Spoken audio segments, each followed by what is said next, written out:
Hey guys, welcome back to my garden. Today I want to tell you all about this beautiful perennial here. This is Eupatorium purpureum, and if that name doesn't ring a bell, you might remember it as Eupatorium purpureum, better known as Joe Pye Weed. This is a variety called Euphoria Ruby. It's an introduction from Darwin perennials that I planted in my garden 2 falls ago. So this is the second summer in my garden, and I planted it at the front of my border. So you might remember an older variety called Gateway. Gateway gets to be about 6 feet tall, if not taller. It's a great back of the border perennial.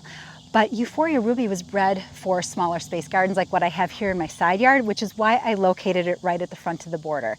Euphoria Ruby has these beautiful red stems on them, these tight, toothy leaves, and these gorgeous deep mauve flower heads that are just starting to open, super pollinator friendly. And once all of these flowers open, there will be butterflies and bees and all kinds of native bees covering this plant, and they're just starting to open now, and the bumblebees are just starting to find it. So it's deer and rabbit resistant, so if that's a problem, definitely think about this plant. And it's just an absolutely stunning plant. And Eupatoriums in general like wetter spaces. And I should mention that I don't have drip in my garden. I hand water things, I get them established, and then it's tough love for the rest of the time they're here, unless we're having really brutal weather.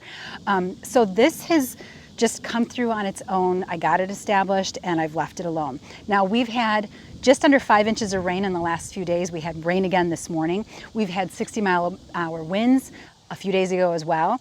And this plant looks like it's not seen any of it. So when I was locating Euphoria Ruby, I was thinking about how the water ran away from the house. And I tried to group plants. The water runs directly this way and kind of swings around. We've got a sewer on the other side of the side yard. So when I was locating this, because of its fondness for wetter sites, not that it needs to be sopping wet, but it can handle when we have rainfall and we've got the water coming this way. So I've paired it with some iceberg alley willow and some mahogany splendor hibiscus and some cordon bleu hibiscus, which I don't think is available in the market anymore. I've had it in my garden for a long time, but all of those colors kind of play off each other. So I've got the ruby stems on the Euphoria Ruby and those mauve flowers, the silver salix, and then the silver flower on that cordon bleu hibiscus with that deep red throat, and then the mahogany splendor, that beautiful foliage. So all of that combination just kind of plays well together, and all of them like this growing situation. So Euphoria Ruby is hardy in zones 4 to 9, gets to be about 2 to 2.5 feet tall.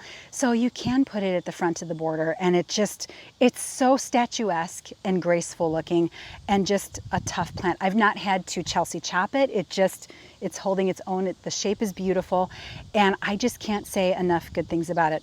And the other beautiful thing about this is it blooms earlier than most Joe Pye weeds. So the flowers just started opening, I'd say in the last couple days, but the flower heads were there about a week and a half ago.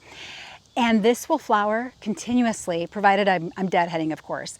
This will continue to flower well into October. So we're July to October, which is a great bloom time.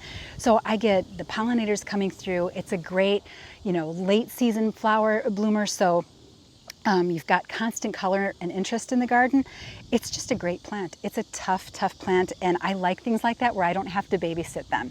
So if you're thinking of, what can I plant that can take some wetter conditions, that can also take it when it dries out as well, and just be beautiful later in the season, bring in the pollinators and be disease and deer and rabbit resistant, definitely consider Euphoria Ruby Joe Pye Weed. I hope you give this a try, and I would love to know where you put it in your garden. This is also a full sun location, so when you're considering new plants to add interest to your summer into fall garden, definitely consider Euphoria Ruby.